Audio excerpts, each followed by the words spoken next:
नमस्कार सर्व प्रेक्षकांचं news TV मराठीमध्ये स्वागत। मी पत्रकार हनुमान सिंह।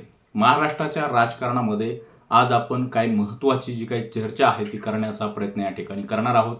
कारण विधानसभा तोंडावरती आहे आणि महाराष्ट्रामध्ये दोनच आघाड्या आहेत, एक महाविकास आघाडी आणि महायुती। या दोन राजकारणातल्या महत्त्वाच्या सध्याच्या आघाड्या आहेत। मात्र नागरिकांना, मतदारांना, सर्वसामान्य नागरिकांना या दोन्हीवरती देखील विश्वास नाही, कारण दोन्हीकडे देखील सत्ता दिलेली आहे नागरिकांनी, मतदारांनी, आणि दोघांमध्ये देखील फोडाफोडीचं राजकारण झालेलं आहे। त्याचबरोबर दोघांमध्ये देखील बंडखोरी झालेली आहे। दोन शिवसेना झालेली आहे, दोन राष्ट्रवादी झालेले आहेत। त्यामुळे नागरिकांना आता तिसरा पर्याय पाहिजे का, या विषयावरती आज आपण महत्त्वाची चर्चा करणार आहोत।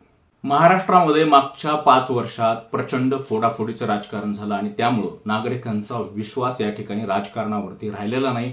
जे काही राजकारणी सत्ताधारी आहेत, जे काही पुढारी आहेत, त्यांच्यावरती विश्वास राहिलेला नाही। कारण की आपण ज्या पक्षाच्या उमेदवाराला निवडून दिलेला आहे तो कुणीतरी उमेदवार दुसऱ्या पक्षात गेलेला आहे। म्हणजे जर आपल्याला एखाद्या पक्षावरती विश्वास असेल आणि त्या पक्षासाठी जर एखादा उमेदवार निवडून दिलेला असेल तर हे सगळं गणित बिघडलेलं आहे आणि नागरिकांचा असेल, या ठिकाणी मतदारांचा असेल, विश्वास या सत्ताधाऱ्यांनी असेल, या आमदार खासदारांनी असेल, आपला उडवलेला आहे। त्यामुळे महाराष्ट्र आता कोणत्या स्टेपला जाऊन पोहोचलेला आहे, महाराष्ट्रामध्ये कोणते बदल गरजेचे आहेत, महाराष्ट्रामध्ये खरा विकास आहे का, हे सगळं प्रश्न या ठिकाणी पडलेले आहेत। खरं तर महाराष्ट्रामध्ये महागाई वाढलेली आहे, बेरोजगारी आहे, त्याचबरोबर दळणवळणाचे महत्त्वाचे प्रश्न आहेत आणि त्यानंतर नोकऱ्या नाहीत, आरक्षण नाही, हे सगळे प्रश्न पडलेले असताना मात्र राजकारणाच्या ज्या काही घडामोडी घडत आहेत त्याच्यामध्ये सामाजिक आणि त्याचबरोबर नागरिकांच्या हिताचे कुठलेही निर्णय मोठ्या प्रतीक्षेमध्ये आहेत आणि तशा दिशेने कुठलाही राजकीय नेता काम करत नाही, अशी भूमिका नागरिकांची आहे, अशी प्रतिक्रिया नागरिकांची आहे।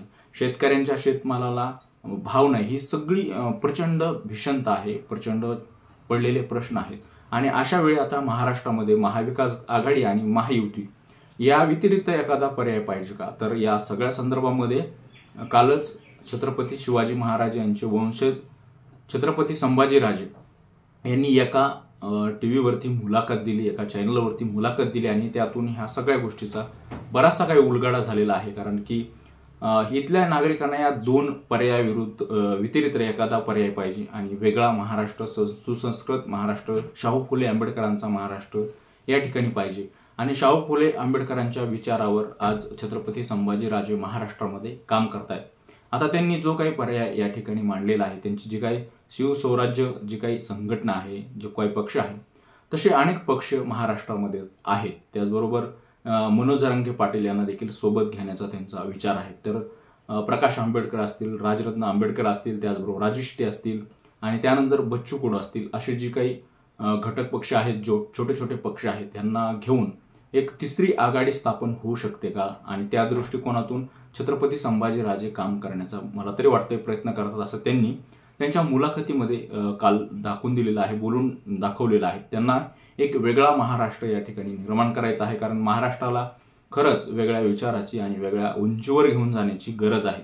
हे राजकारण अगदी खालच्या पातळीचं केलं जातंय। जे राजकारणी लोक आहेत, घराणेशाही आहे आणि दोनच आघाड्या आहेत इथं, महाविकास आघाडी आणि महायुती, आणि या दोघांवर देखील नागरिकांनी प्रत्येक वेळेस विश्वास टाकला, प्रत्येक वेळेस त्यांना सत्ता दिली। मात्र नागरिकांच्या हिताचे प्रश्न या ठिकाणी मनावर तितके सुटलेले नाहीत। केवळ राजकारण आणि सामाजिक भूमिका त्याच्यामध्ये दिसत नाही, जास्त राजकारणाचा भाग दिसतो, फोडाफोडीचं राजकारण होतंय आणि या सगळ्या गोष्टीमुळे महाराष्ट्रातले काही प्रश्न प्रचंड रखडलेले आहेत।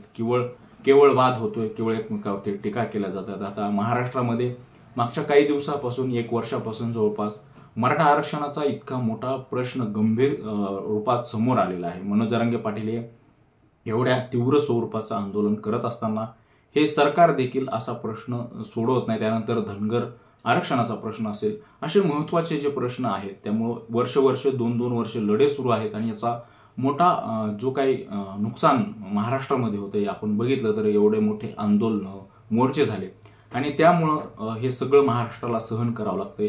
आणि जर वेळेवर जर ह्या सगळ्या मागण्या पूर्ण केल्या तर या सगळ्या गोष्टींना तोंड द्यायची गरज नाहीये। मराठा समाजाचा आरक्षणाचा प्रश्न खरंच खूप गंभीर आहे आणि त्यानंतर धनगर आरक्षणाचा देखील आहे। हे सगळे प्रश्न सोडवण्यात हे सरकार अपयशी ठरते। आता एक दिवसीय अधिवेशन बोलून विधानसभेचं जे काही हैदराबाद गॅजेटेर आहे ते लागू करण्याचे प्रयत्न मुख्यमंत्री एकनाथ शिंदे यांनी सुरू केले आहेत.